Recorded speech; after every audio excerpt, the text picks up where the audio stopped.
न संदिशे तिष्ठति रूपमस्य न चक्षुषा पश्यति कश्चैनम् हृदा मनीषी मनसा अभिकल्पितो या एतद् विदुर्मृतास्ते भवन्ति न सन्दृशे तिष्ठति रूपम् अस्य चक्षुषा पश्यति कश्चन एनं हृदा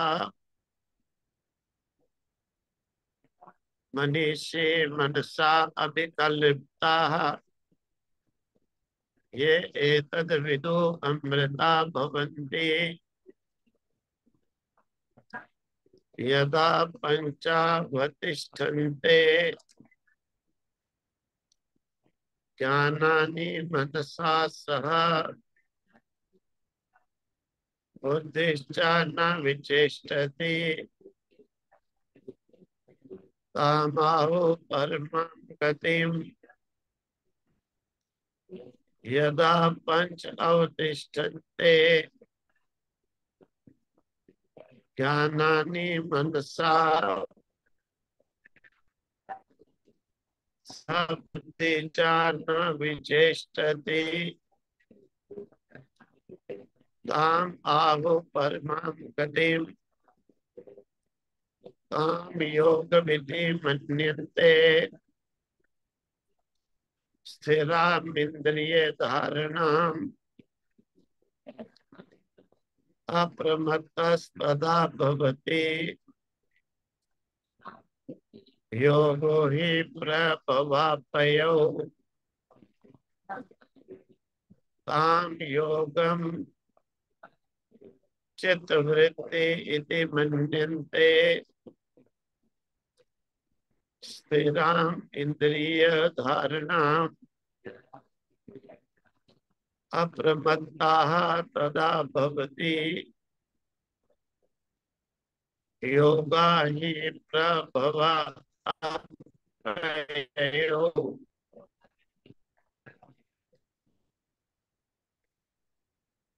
तो कहते हैं ना संदृश्य तिष्ठति ना संदृश्य तिष्ठति जिसको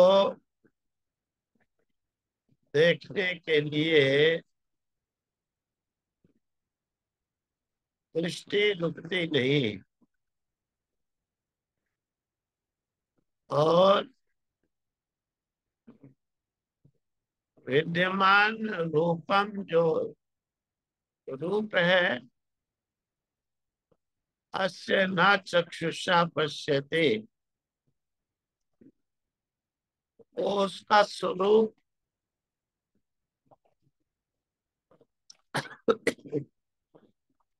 नेत्र इंद्रिय जो है देख नहीं सकता। ज्ञान इंद्रियां जो हैं रूप का ज्ञान होता है नेत्र इंद्रिय से, स्वाद का खट्टा मीठा का ज्ञान होता है रसना इंद्रिय से, गंध सुगंध का ज्ञान होता है नासिका इंद्रिय से, शब्द का ज्ञान होता है कर्ण इंद्रिय से। ये ज्ञान का साधन इंद्रियां हैं। तो ये जो ज्ञान का साधन इंद्रियां हैं इनके द्वारा ब्रह्म का स्वरूप नहीं देखा जाता है। लेकिन हम जो है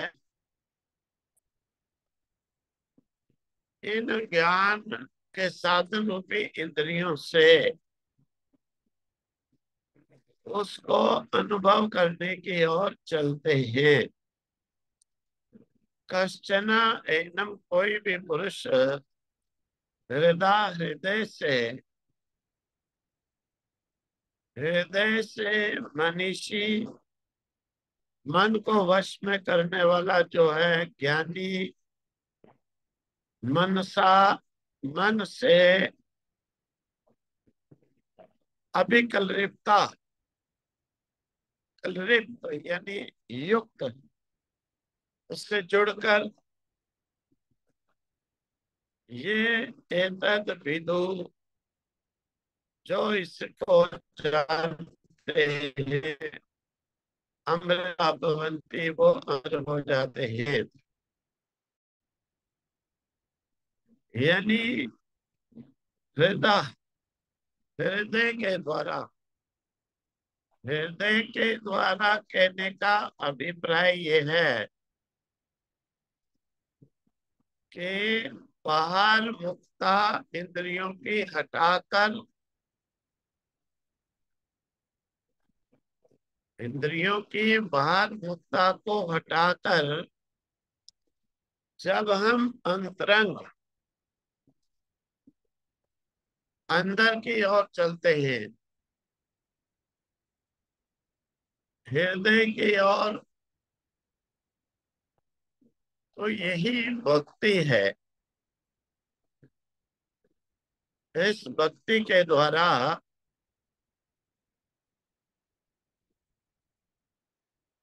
इस हृदय के द्वारा ही उस को जान पाते हैं, समझ पाते हैं। और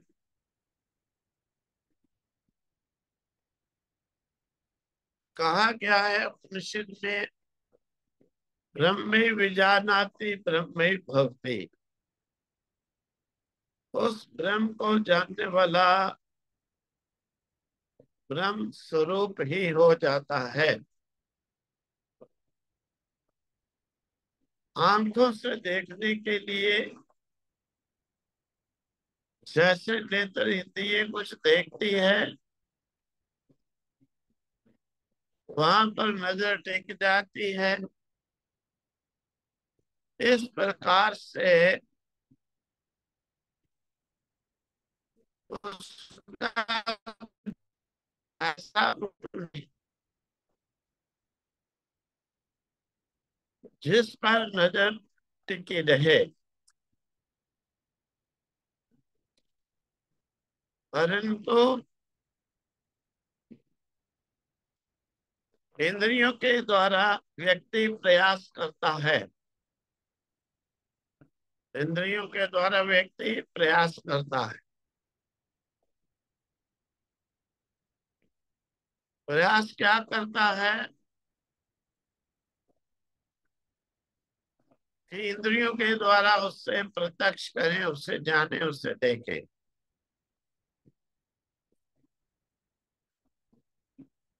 इंद्रिय के द्वारा उससे देखने के लिए प्रयास करता है, परंतु इंद्रिय उससे देखना चाहती है, तो इंद्रिय देखते देखते वो हाथ से निकल जाता है, इंद्रिय और ही किसी पर जाता रुक जाती है। जिस पर इंद्रिय टिकती है वो उसका स्वरूप नहीं है। और इंद्रिय के द्वारा हम उससे पकड़ना चाहते हैं, वो इंद्रियों के पकड़ में नहीं रहता है। इसीलिए अनिंद्रिय होने के कारण, उसे न पकड़ पाने के कारण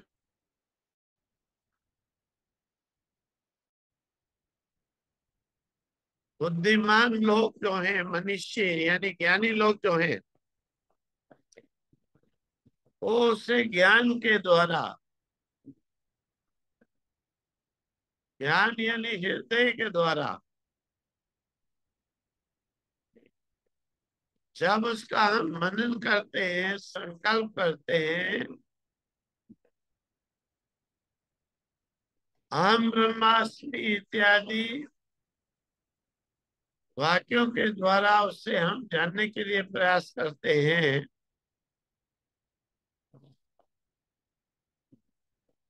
तो कहते हैं मनन करने के द्वारा निश्चय के द्वारा उसे अवश्य ही पकड़ा जाता है।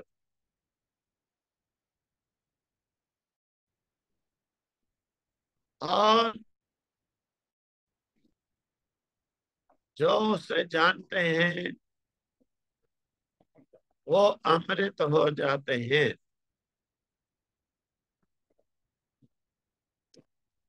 ब्रह्म विजानाति ब्रह्म भवति, तो उस ब्रह्म को जानने वाले स्वयं ब्रह्म स्वरूप हो जाते हैं। यदा पंचा अवतिष्ठन्ते ज्ञानानि मनसा सह बुद्धिश्चन विचेष्टते तामाहु परमां गतिम्। यदा पंच अवतिष्ठन्ते, जब पांच जो हैं अवतिष्ठन्ते अतिष्ठ हो जाती हैं, स्थिर हो जाती हैं, रुक जाती हैं, चंचलता से हट जाती है। मतलब पांच जो इंद्रियां, उस समय वो चंचलता छोड़ करके ज्ञानाग्नि मनसा सह बुद्धि च विचेष्टति, ज्ञान के साधन जो इंद्रियां हैं वो ज्ञान इंद्रियां हैं,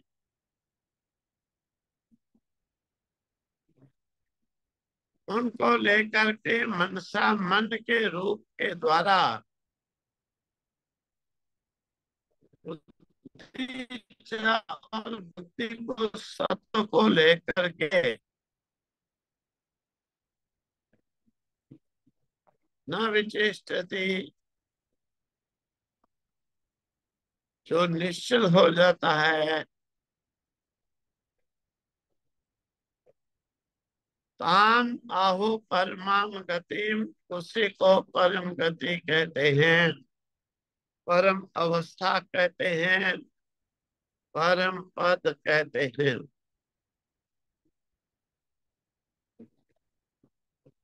जब पांचों ज्ञान इंद्रियां मन के साथ हो जाए, पांचों जो ज्ञान इंद्रियां हैं जब वो मन के साथ हो जाए, यानी इंद्रियां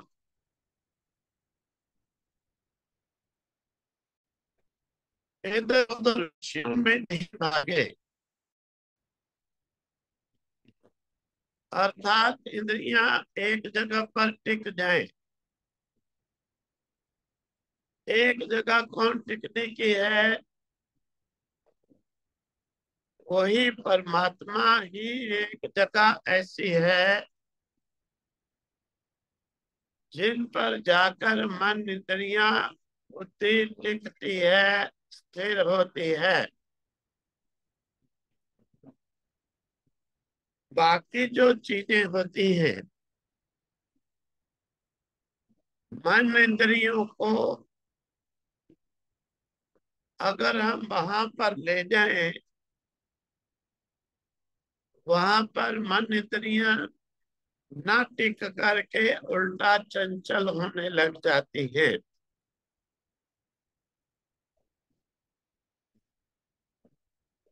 मतलब कि जैसे इंद्रिय को हम संसार की वस्तु है खाने की मीठा, मीठे पर कहे कि हम इंद्रियों को रोकते हैं, तो देखो, मन को मीठे पर खाने पर जब रोकेंगे, संसार के सारे पदार्थ स्थिरता टिकने वाले तो है ही नहीं। इंद्रिय कैसे टिकेगी? स्वाभाविक है। 2 मिनट मीठा खाया तो मन करेगा अरे हम नमकीन खाएं। नमकीन खिलाया तो फिर करेगा अरे नहीं, खट्टा खाएं। मतलब कि संसार की वस्तु पर इंद्रिय को टिकाए तो इंद्रिय टिकेगी ही नहीं, क्योंकि संसार का स्वभाव है। संसार का स्वभाव है स्थिर नहीं रहना, तो इंद्रिय भी स्थिर नहीं रहेगी, मन भी स्थिर नहीं रह सकता। अगर हम इंद्रिय को मन को जो है सत्व बुद्धि में टिकाने की बात करें, तो वस्तु की अपेक्षा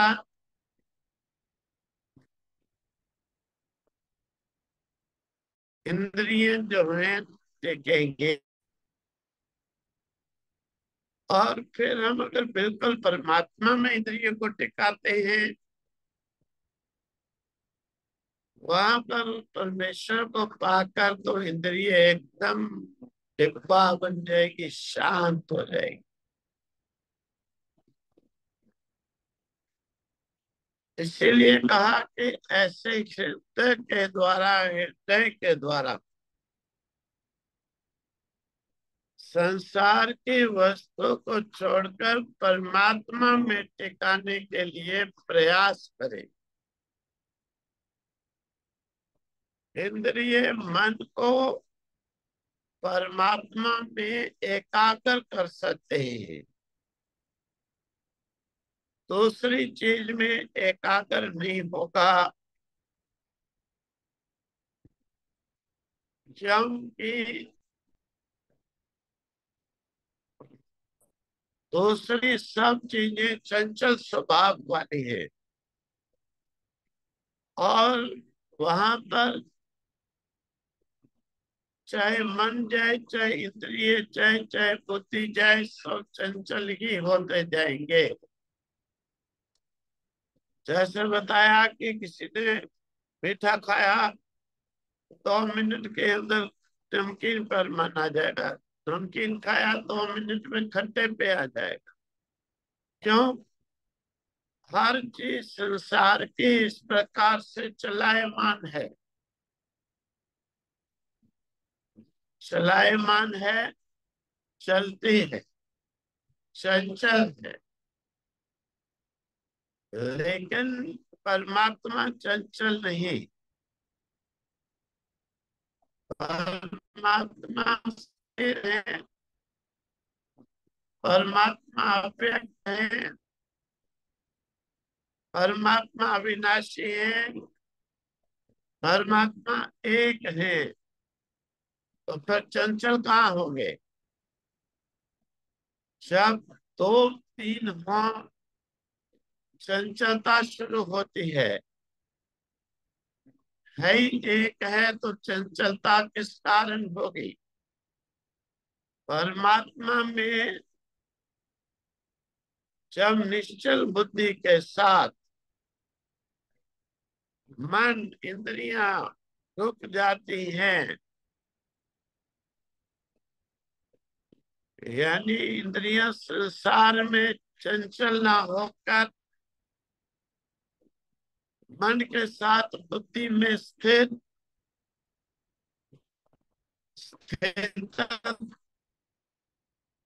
एकात्म हृदय को प्राप्त हो, तब जो है उस अवस्था को परम गति कहते हैं, चंचलता से रहित हो जाते हैं। ओम तत्सत, ओम तत्सत, ओम तत्सत।